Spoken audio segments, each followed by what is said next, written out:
De nos jours, on dépend des instituts, des écoles bibliques pour former des serviteurs de Dieu. Nous trouvons de nos jours, aux États-Unis comme au Canada, de grands instituts bibliques.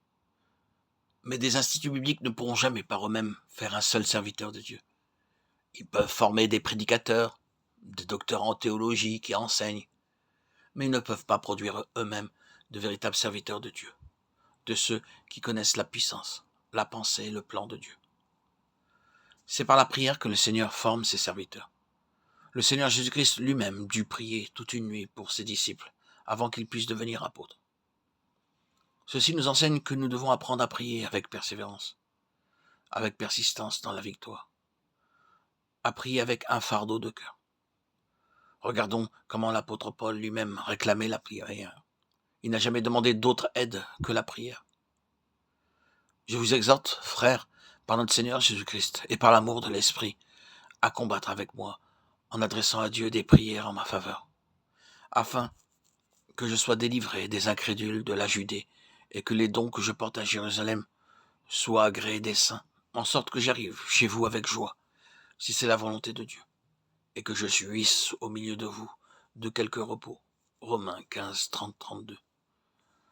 Nous pouvons constater dans ce passage comment Paul adressait aux chrétiens un appel très pressant à la prière.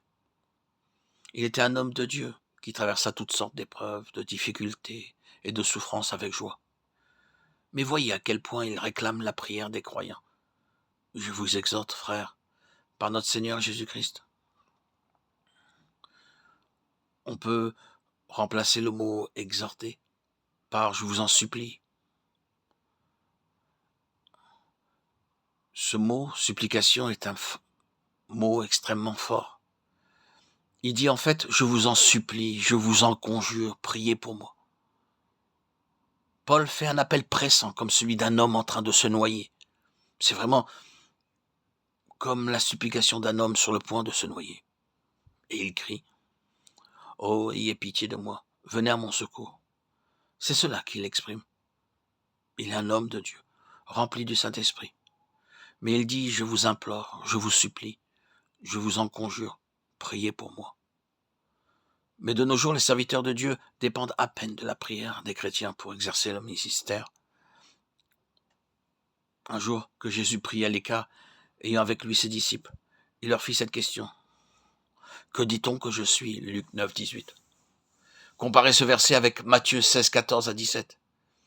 Ils répondirent, les uns disent que tu es Jean-Baptiste, les autres Élie, les autres Jérémie, ou l'un des prophètes. Et vous, leur dit-il, que dites-vous que je suis? Simon-Pierre répondit, tu es le Christ, le Fils du Dieu vivant. Jésus, reprenant la parole, lui dit, tu es heureux, Simon, fils de Jonas, car ce ne sont pas la chair et le sang qui t'ont révélé cela, mais c'est mon Père qui est dans les cieux. Par Luc, nous apprenons qu'après avoir prié, le Seigneur pose deux questions à ses disciples. Premièrement, que disent les gens à mon sujet? Ils répondent, certains disent que tu es Jean-Baptiste, d'autres Élie, d'autres disent que tu es l'un des prophètes. Ensuite, il demande, et vous, que dites-vous que je suis? Le visage rayonnant, Simon-Pierre répond, tu es le Christ, le Fils du Dieu vivant. Le Seigneur lui dit alors, Simon, ce ne sont pas la chair et le sang qui t'ont révélé cela, mais c'est mon Père qui est dans les cieux.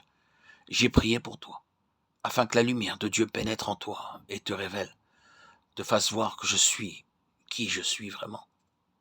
Ce n'est pas en me voyant faire des miracles ou en écoutant mes sermons que tu me connais tel que je suis, mais c'est parce que j'ai prié pour toi, et mon Père t'a révélé cela. La véritable grandeur du Seigneur Jésus ne peut pas être vue par les miracles qu'il a accomplis, ou par les sermons qu'il a prêchés. Il est notre Créateur, il est le roi des rois. Apocalypse 17, 14, 19, 16, 1 Timothée 6, 15.